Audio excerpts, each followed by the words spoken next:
Bienvenue dans cette vidéo, donc on va parler exclusivement du pas chassé sur le terrain de tennis.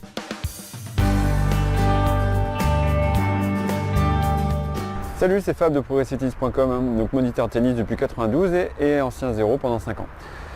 Donc la vidéo d'aujourd'hui va porter sur le pas chassé. Donc pas chassé, on en parle beaucoup seulement pour le replacement, mais en fait le pas chassé, on va se rendre compte qu'on en fait énormément sur un terrain de tennis, et donc on va lister un petit peu tous les cas de figure possibles. Première possibilité donc pour le retour, donc ça va être celui qu'on connaît le plus, ça va être le replacement. Donc c'est-à-dire après un coup, on s'est déplacé, on s'est écarté du centre, on va revenir en pas chassé. Donc ça c'est le truc classique qu'on entend partout. Mais il y en a beaucoup d'autres.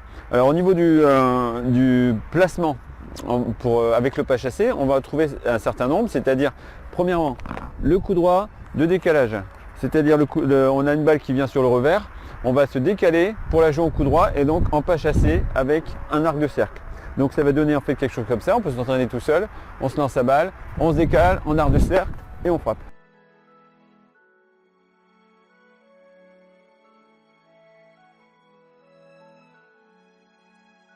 Ensuite, on va voir le pas chassé de dégagement en fait, cette fois-ci. On va juste s'écarter un petit peu pour pouvoir être à bonne distance de la balle. Donc ça va être la balle qui va être relativement près. On va juste faire un petit pas chassé pour pouvoir se positionner et jouer la balle correctement. Donc on peut s'entraîner tout seul, on lance la balle quasiment devant soi, hop, petit pas chassé de dégagement et on frappe.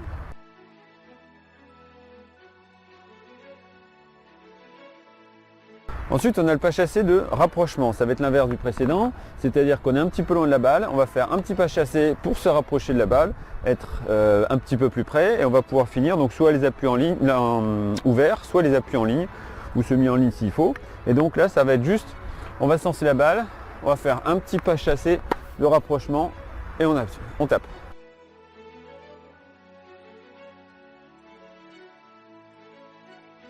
Ensuite, on va voir le pas chassé d'ajustement. C'est-à-dire après un déplacement un peu plus long, là, on fait un espèce de petit saut qui justement s'apparente à un pas chassé. Donc déplacement, hop, petit saut pour pouvoir ajuster le placement et donc la mise à distance par rapport à la balle. Donc ça va donner quelque chose comme ça en s'entraînant tout seul. J'envoie la balle un petit peu plus loin, je me déplace, hop, je fais un petit pas chassé d'ajustement et je peux taper la balle.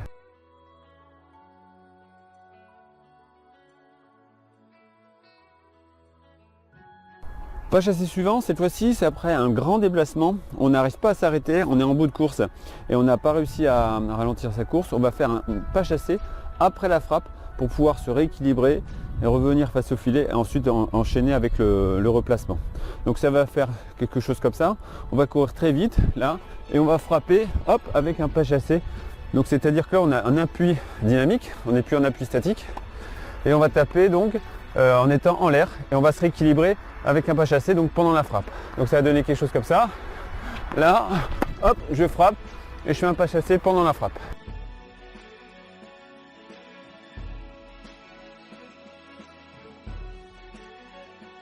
Maintenant, le pas chassé suivant, ça va être dans la profondeur. Cette fois-ci sur une balle qui est haute et longue. En fait, on ne va pas reculer face au filet, on va reculer de profil en pas chassé pendant qu'on prépare. Donc ça va donner quelque chose comme ça. Hop, je recule pas chassé et je peux frapper.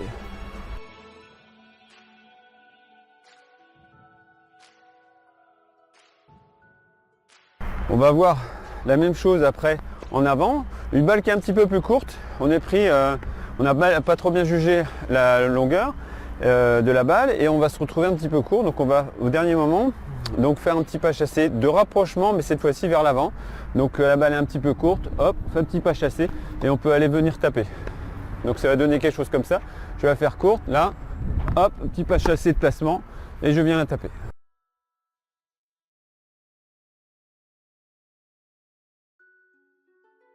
Dans la série de pas chassé vers l'avant aussi, on va avoir le pas chassé, la frappe en pas chassé, c'est-à-dire qui va permettre de partir vers l'avant pour attaquer et monter au filet. Donc cette fois-ci, c'est une frappe qui est un petit peu le cloche-pied en fait, et ça va donner quelque chose comme ça.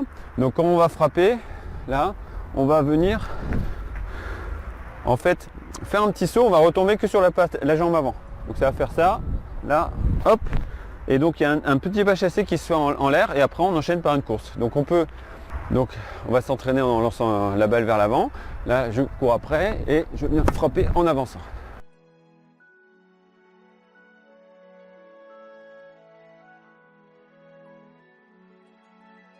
Dernier pas chassé qu'on voit donc dans cette série, ça va être le pas chassé de placement pour le smash. En fait, au niveau du smash, on va armer assez vite ici, donc quand la balle est en l'air, et ensuite on va se déplacer profil par filet. Donc du coup, si on est lobé, si le lob est assez long, on va se déplacer en pas chassé pour ramener la balle au-dessus de soi et pas se faire lober. Ça va donner quelque chose comme ça.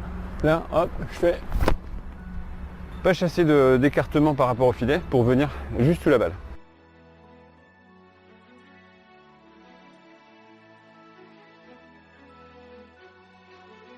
Donc voilà, cette vidéo est terminée. On a fait tout le listing de tous les pas chassés qu'on pouvait trouver sur Internet. J'espère que je n'ai rien oublié. Vous pouvez rajouter si j'ai oublié quelque chose dans les commentaires. En tout cas, si cette vidéo vous a été utile, n'hésitez pas donc à liker, partager, taguer un ami. Et je vous dis à bientôt. Ciao! Voilà, cette vidéo est à présent terminée. Merci de l'avoir suivie. Ça me fera très plaisir si vous likez, partagez ou commentez cette vidéo. Et n'hésitez pas à vous inscrire à mon blog pour recevoir 52 fiches gratuites, ou vous abonner à ma page Facebook, ma chaîne YouTube, mon compte Twitter, le compte Instagram, ou à m'écrire par mail. À bientôt.